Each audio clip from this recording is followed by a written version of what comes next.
Trey Hendrickson is in Cincinnati. What does that mean? We have a big extension in Denver, which might have ripple effects in Washington. We have a bunch of injuries around the NFL and much more. NFL Spotlight starts now.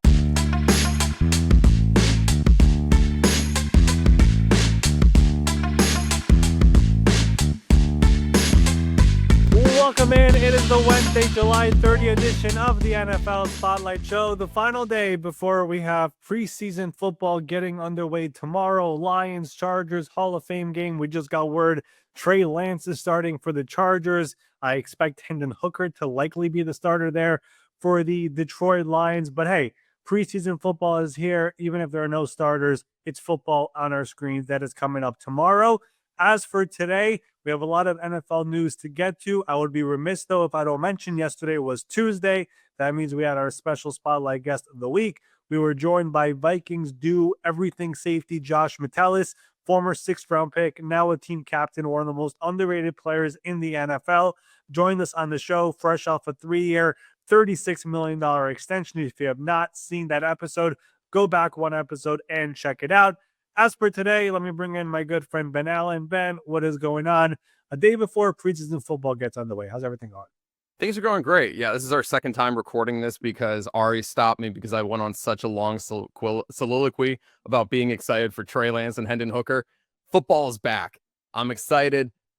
Two quarterbacks that are interesting. I don't know. It's fun. You know, you don't always get interesting players in the Hall of Fame game, and I think we at least have some interesting factors to this. Maybe not Josh Jacobs playing in a Hall of Fame game level, but interesting to say the least. But while that's all interesting, there is a more interesting story that is happening out of Cincinnati because we have a development with Trey Hendrickson. He is going to be reporting to Bengals camp. This is all under the umbrella of no contract extension being in place. So he's going to be there. Deal's not in place. Is this going to be a hold-in? This is essentially a repeat of what we just had with Terry McLaurin, who also started as a holdout and it became a hold-in. Essentially, all players who are not at camp get fined $50,000 every single day, and those are unwaivable fines. So Trey Hendrickson, Terry McLaurin, both players realized progress on an extension was not happening, even though we were not there. All it's doing is hurting our pockets even more. Let's report to camp and let's be there, but we're not going to practice and risk injury. So I don't expect Trey Hendrickson to actually get on the field and practice. He will show up here later today. But the expectation here is now he will be there. He will not get fined. And meanwhile, his agent and the people there in Cincinnati, Katie Blackburn and all the important people, are going to continue to work on a negotiation on a long-term deal. We've mentioned it before. Trey Hendrickson is very specific about what he wants. He's looking for a multi-year deal with multiple years guaranteed, and he is not looking to break the bank. We are not talking about $40 million per year. We're not even talking about the structure TJ Watt got or Myles Garrett got. It's more about good enough cash flow at a point where he's going to be paid for multiple years in a row with guaranteed money. To this point, as of this recording, that had not happened throughout all of these negotiations. But this is more of a change in strategy and coming into the building, and hopefully they're able to get some movement here and get a deal done. It was about a week ago before training camp where there was some momentum. There were active negotiations going on between the agent and all the important people involved in Cincinnati on a deal, but eventually it fell through because of the no guarantees after year one. Will that change here in this negotiation moving forward? We will see. But this is a good development over here, and it's a sign of good faith by Trey Hendrickson to be around the team. And again, we talked about this last week in my top 10 storylines going into training camp. The last one I said is, will Cincinnati drag their feet and let this go into late August? They got Jamar Stewart done. That's checked off. And now you have Trey Hendrickson. If they're able to get him on the field over here in the next week, during week 2, week 3 of training camp, that's going to be a win considering all the drama they've had so far this offseason. So there's still more work to do. They still have to find common ground between the two sides. It cannot be a 1-year guarantee deal. It's got to be more than that. But if that happens, I do think Trey and his camp will accept the deal. It's going to be lower than where the pass rush market is, which is a big win for Cincinnati as well. But again, they have to be willing to guarantee multiple years, and we'll see it to do that over here in the coming days. Do you think that Trey has any intention to make it awkward while he is there? Well, he's already made it awkward back at mandatory minicamp, if we recall. He showed up in his golf clothing, khakis, and everything, and basically did an interview with all the media while everyone else was practicing behind him. So, could he do that again? He might. He definitely could. I don't know what's going to happen here. Trey is his own man. He has been doing a lot of things on his own over here in terms of media appearances and speaking to people and going on the record of some stuff with a bunch of different reporters. So, yes, that could happen again. And Mike Brown, the owner, mentioned it a couple of weeks ago when he said negotiating with Trey sometimes could be difficult because he said he could get emotional. I don't know if that's true, but those were his words. So, if Trey feels like it's not going well, he's shown us here in the last few months he's willing to go public, whether it's to a reporter or just do a media session on his own. So, or go on the Pat McAfee show or come here. Like there's been many instances. So, we'll see what ends up happening here. But this is a big step forward here that he is showing up. And the question kind of becomes, will these talks actually move forward here in the coming days, or will they still be stuck? If it is stuck, Ben, I do think there is a possibility he does something publicly. If you're listening to this, Trey, you are welcome to come back on the show. We loved having you as a guest previously. If you guys that are listening, watching right now have not seen it, we did have Trey on during the past season. Gives you a good idea of the character of this guy, because this is not somebody who seemingly is out there being money hungry. So go listen to that, get a little bit of a feel for who this guy is. But let's go ahead and move on to another story about a guy who has gotten paid, and that being out with the Denver Broncos, and that being Courtland Sutton. A 4-year, $92 million deal, $41 million guaranteed. This is a good chunk of change for a receiver that has been reliable for them for an extended period of time. When I saw the number initially, it looked kind of like a below market deal. Is that fair to say? I do think that is fair to say. And I think where the receiver market is right now, especially for number one receivers, I think this was something where people probably thought at a minimum we'll get to the T. Higgins number, which was $28.5 million. So this does come in a little bit lower here. The structure, I've still not seen the full thing. Maybe he got great cash flow in the first 2 years. I've not seen it, but $23 million per year for a number one receiver who is 29 years old right now, will be 30 during the season. It's critical here because that is a bit of a similar situation to what Terry McLaurin is, who is 29, will be 30, number one receiver. The big difference here is that Terry has been way better statistically throughout his career, 5 straight 1,000-yard seasons. Courtland just came off a 1,000-yard season, but he's not done that consistently throughout his career. But it is an interesting deal over here because the $23 million per year number is lower than some people expected. And from my knowledge, it does sound like Courtland Sutton, who has been looking for a new deal for the last couple off seasons, just wanted to stay in Denver. He likes what they're building. He likes Sean Payton. He likes Bo Nix, and they were not willing to go crazy and break the bank over here. So this was the best offer they had. And again, I've not seen the full structure. Maybe it's good cash flow, and that was a good reason for him to take it. But the ripple effects to a guy like Terry McLaurin, who is currently not in who is currently in training camp but not doing anything, it's interesting because we know that he's been seeking north of $30 million per year. The Commanders have not been willing to go there. The Commanders are going to make this argument now that, hey, this guy who is the same age, who does the same thing as you in terms of number one receiver, just got 23. We should be somewhere in the 20s when it comes to you. And that's where I do think it could get a bit ugly there between Washington and Terry McLaurin. And they have not made any movement on a contract, even though he did report and is currently holding in with an ankle injury. So this is a significant deal over here. Good for Courtland Sutton getting it done. But I do think it could affect things in Washington because Terry believes he belongs where DK Metcalf is, which is $33 million per year in new money this offseason. Same draft class, both of those players. And that's where he thinks he is. Courtland comes in $10 million less than that at 23. So this could potentially get a very, very interesting in Washington because of this Courtland Sutton deal that just got done. Washington will point to this deal as to this should be your comp. And again, McLaurin is going to point to the DK Metcalf deal as the comp. What is going to happen? Will they meet in the middle? That's yet to be seen. But those two sides, there's still a lot of work to do with that deal.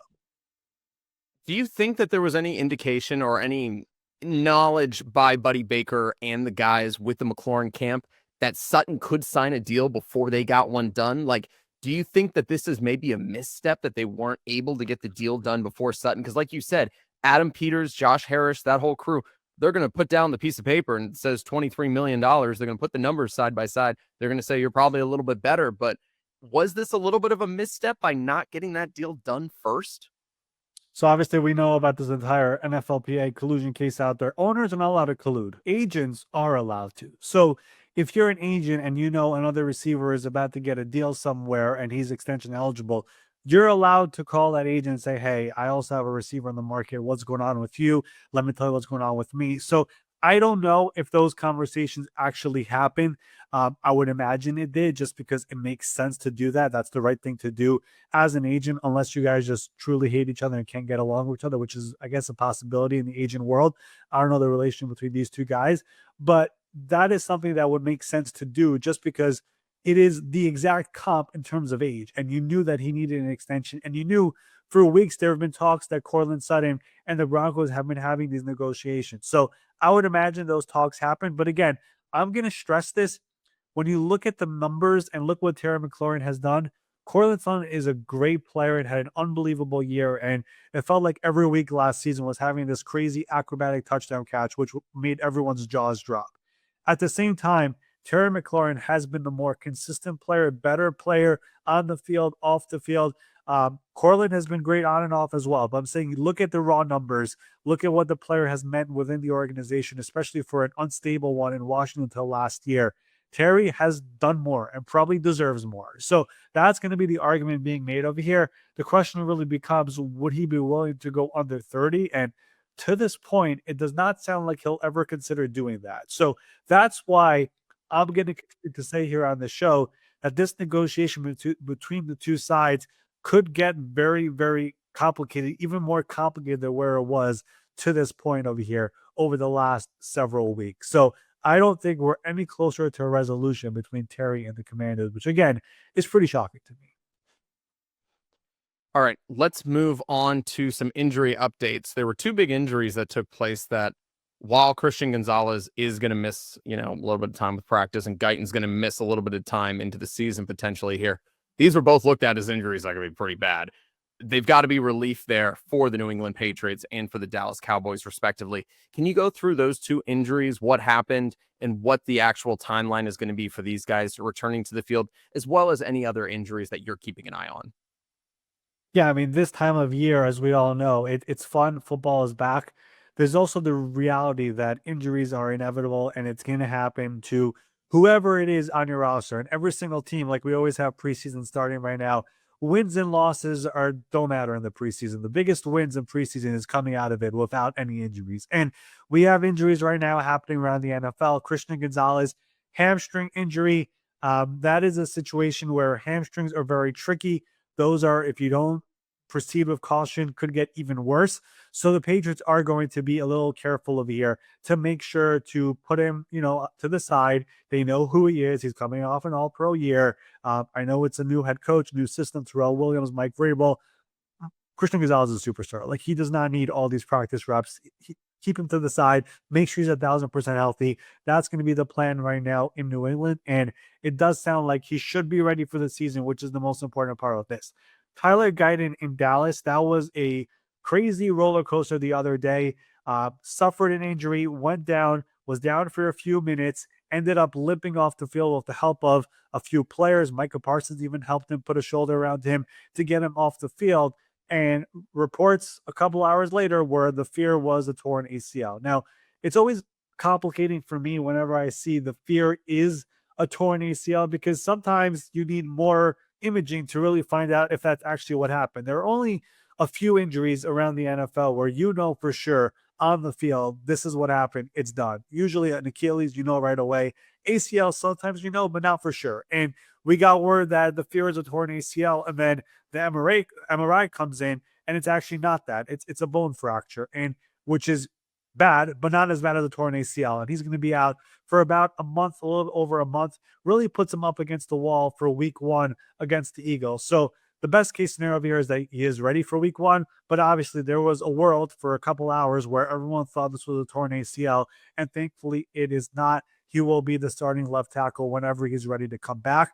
There have been some unfortunate injuries around the NFL. Martin Emerson Jr., the cornerback for the Cleveland Browns, he went down yesterday with an injury. The fear does sound like it is a torn Achilles for him, and it's a bummer because this is a young player who is entering a contract year, has started over 30 games for the Browns since coming to that organization. 4 interceptions, has had a bunch of pass deflections. He's been a key player for that secondary. Not really a household name, but it does sound like an injury which could be season ending for him. But this is, again, the reality of training camp. And there are a bunch of free agents out there. You could name a bunch of them: Keenan Allen, Amari Cooper, Darius Smith, Matthew Judon. Go through the entire list. Brandon Scherf, all these different positions. Justin Simmons.